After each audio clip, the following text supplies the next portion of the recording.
आज के क्लास में संशोधन बिल 130 पार्ट सेकंड से स्टार्ट करना है। देखो, कल मुख्य रूप से हम इसमें यह बताए थे आप लोगों को कि संशोधन 130 में यह है कि कोई भी राजनीतिक पद पर बैठा हुआ व्यक्ति अगर किसी मामले में गिरफ्तार किया जाता है और गिरफ्तारी के बाद उसे 30 दिनों का जेल हो जाता है तो उसे अपने पद से इस्तीफा देना पड़ेगा, नहीं तो 30 दिनों के बाद वह उसे स्वतः अपने पद से बर्खास्त समझा जाएगा या पद उसका समाप्त माना जाएगा। तो ऐसा उन मुकदमों में होता है जिस मुकदमों में 5 साल या उससे ज़्यादा क्या होती है, सज़ा होती है। इसमें जो रखा गया है उसमें प्रधानमंत्री, मुख्यमंत्री, केंद्र या राज्य के क्या शामिल रहेंगे, मंत्री रहेंगे। लेकिन इसमें राष्ट्रपति, उपराष्ट्रपति, सुप्रीम कोर्ट के या न्यायाधीश या मुख्य न्यायाधीश या महान्यायवादी, मुख्य चुनाव आयुक्त, महालेखा एवं नियंत्रक परीक्षक को नहीं रखा जा सकता है, क्योंकि उनको हटाने की संविधान में अलग विधि है और उन्हें अध्यादेश द्वारा हटाया जा सकता है। तो इसके दायरे में रखा गया है प्रधानमंत्री के अलावा मुख्यमंत्री और अन्य मंत्रियों को रखा गया है। कल मैं यह चर्चा कर रहा था कि इसको 368 के अधीन पारित किया जाएगा संविधान संशोधन बिल के। तो 368 में यह रूल होता है कि कोई भी 368 के अंतर्गत संशोधन जब संसद में पारित किया जाएगा तो इसे 2/3 बहुमत से पारित करना आवश्यक होता है दोनों सदनों द्वारा। अगर ऐसा नहीं होता है तो यह पारित नहीं होगा। तो अभी मौजूदा हाल में न लोकसभा में न राज्यसभा में या दोनों सदनों के संयुक्त अधिवेशन भी करा दिया जाएगा, तो 2/3 बहुमत सरकार के पास नहीं है। तो फिर इस बिल को लाया क्यों गया? क्योंकि वो पारित ही नहीं हो सकता है। हाँ, पारित हो सकता है जब इसमें विपक्ष का क्या होगा, सहयोग होगा। तो फिर ऐसा बिल लाया क्यों जाता है? तो मुद्दे पैदा किए जाते हैं, क्योंकि इसमें अब मैं आगे यह बताना चाहता हूं कि ऐसे मुद्दे इसलिए पैदा किए जाते हैं क्योंकि जनता को मुख्य मुद्दे से भटकाया जा सके। जैसे मुख्य मुद्दा क्या चीज़ है? अभी कुछ ऐसे मुख्य मुद्दे हैं जिस पर सरकार बैकफुट पर है। उनमें मुख्य मुद्दे हैं सीज फायर जो हाल ही में किया गया है, दूसरा जगदीप धनखड़ का इस्तीफा, तीसरा है बिहार में SIR और चौथा है चुनाव आयोग पर पक्षपात का आरोप। यह चौथा मुद्दा है। इसके अलावा कई भी अन्य गंभीर मामले हैं, कई भी अनेक सुलगते हुए मुद्दे हैं, जैसे भ्रष्टाचार है, बेरोजगारी है, अन्य कई मुद्दे हैं, शिक्षा है, स्वास्थ्य है, चिकित्सा है, अन्य कई ऐसे मुद्दे हैं जिस पर सरकार बैकफुट पर नजर आ रही है। तो इसके लाने के पीछे मेन मकसद सरकार की कोई चाल तो नजर नहीं आती है। तो मैं पहले 2 पर अध्ययन करूंगा, सीज फायर और जगदीप धनखड़ का इस्तीफा। देखो बच्चों, सीज फायर का जो निर्णय लिया गया उसमें यह बात कहा गया, ट्रंप ने 28 बार बोल चुका है कि हम भारत और पाकिस्तान को बिजनेस का डर दिखाकर, व्यापार का भय दिखाकर दोनों देशों के बीच सीज फायर करवाया है। तो यह बात भारत की संप्रभुता और अखंडता पर एक चोट है, क्योंकि हजारों किलोमीटर दूर बैठा कोई आदमी अगर भारत की आंतरिक मामलों में हस्तक्षेप करता है तो यह भारत की संप्रभुता पर चोट मानी जाती है। और ऐसे प्रश्न विपक्ष द्वारा उठाए जाते रहे हैं और इस पर सरकार बैकफुट पर है। इस पर कभी भी उसने किसी प्रश्न का या तो सीधा उत्तर नहीं दिया है या तो फिर वह नजरें चुरा रहा है इस मामले से या इधर उधर की बातें कर रहा है। तो पहला मामला है सीज फायर, जिस पर सरकार बैकफुट, और यह बिल्कुल ज्वलंत मुद्दा है, देश की अस्मिता और संप्रभुता से जुड़ा हुआ मुद्दा है, जिससे सरकार हमेशा बचने का प्रयास करती रही है। दूसरा मुद्दा है जगदीप धनखड़ का इस्तीफा, जिस संदेहास्पद परिस्थितियों में हुआ है, संदिग्ध परिस्थितियों में हुआ है, अचानक हुआ है। उन परिस्थितियों में मूल कारण क्या रहा है? और अभी तो यह मामला मैं आगे भी बोला था ना, यह मामला हवा में तैर रहा है कि जगदीप धनखड़ को कहीं नज़रबंद तो नहीं कर दिया जा रहा है। और आने वाला समय में यह मुद्दा काफ़ी चर्चित मुद्दा होगा कि जगदीप धनखड़ कहाँ है, हवा में तैर रहा है, फिदा में तैर रहा है।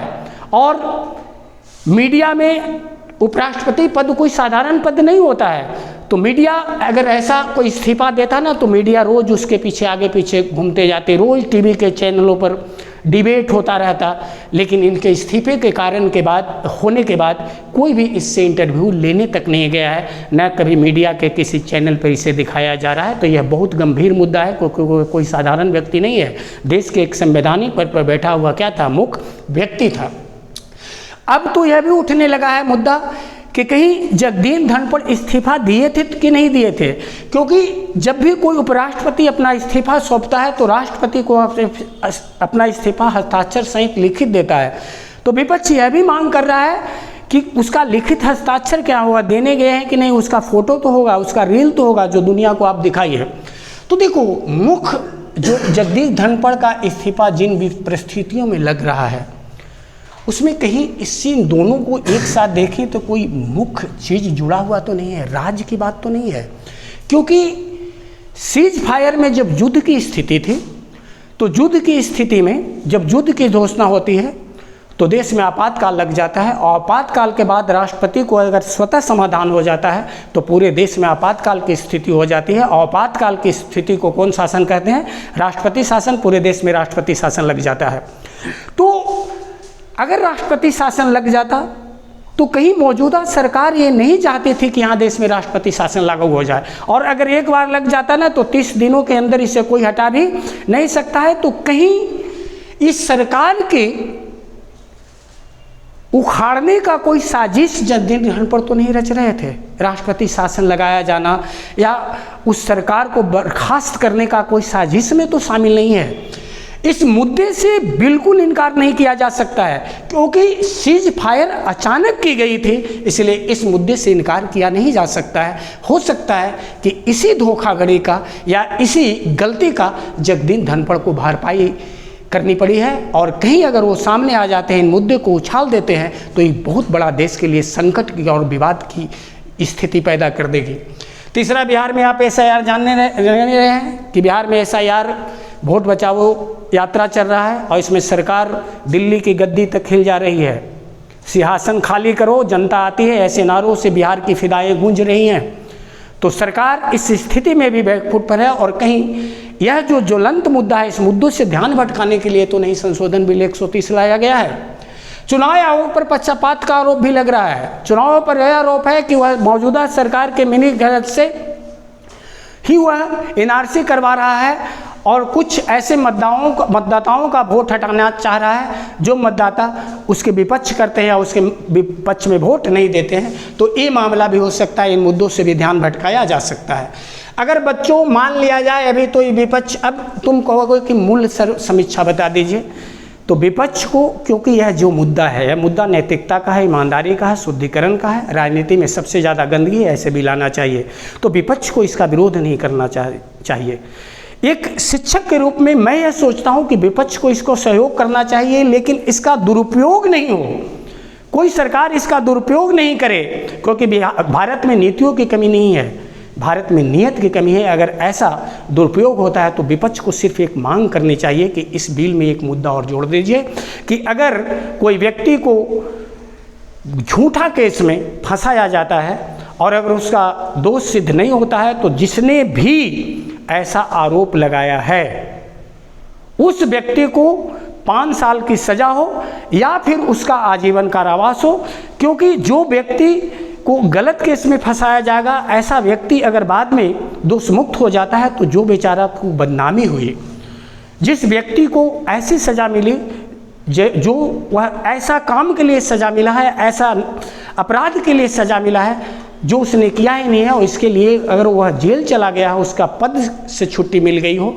तो फिर इसकी भरपाई कौन करेगा, इसकी जिम्मेवारी कौन लेता है। तो विपक्ष को चाहिए ना कि इसमें एक ऐसा जोड़ दे इसमें बिल में कि यदि कोई किसी को झूठा केस में फंसाता है, झूठा मुकदमा में फंसाता है और अगर वह गलत सिद्ध हो जाता है तो फंसाने वाले व्यक्ति को भारत रत्न नहीं दिया जाए, या जो बेचारा अपराध उसको भारत रत्न नहीं दिया जाए, बल्कि जिसने गलत आरोप लगाया है ना, गलत फंसाया है ना, उसको 5 साल से अधिक नहीं बल्कि आजीवन कारावास की सज़ा हो। तो ऐसे बिल के दुरुपयोग से बचा जा सकता है।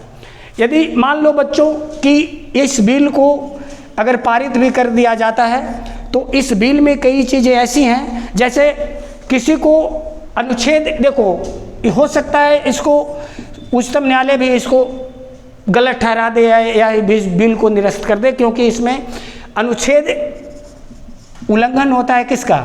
20 और किसका होता है? 21 का होता है। जानते हो अनुच्छेद 20 में क्या है? किसी व्यक्ति को तब तक दोषी नहीं ठहराया जा सकता है कि जब तक कि कोई न्यायालय द्वारा उसे दोषी करार नहीं दिया गया हो। तो 20 का ये उल्लंघन है। इसमें यह भी है कि किसी व्यक्ति को अपने खिलाफ ही गवाही देने के लिए बाध्य नहीं किया जा सकता है, या इसमें यह भी है कि कोई व्यक्ति को बिना अपराध सिद्ध हुए उसे दोषी करार नहीं दिया जा सकता है। तो अनुच्छेद 20 का उल्लंघन है। और आप जानते हैं कि उच्चतम न्यायालय जो होता है संविधान का संरक्षक होता है, इसीलिए हो सकता है कि विपक्ष के साथ देने के बाद भी सर्वोच्च न्यायालय इस बिल को निरस्त कर दे, क्योंकि इसके संविधान के कितने का उल्लंघन हो रहा है? संविधान कितने का? 20 का उल्लंघन हो रहा है। तो बस आगे के क्लास में और इस पर आप गहन चिंतन करने का प्रयास कीजिएगा। जय हिंद।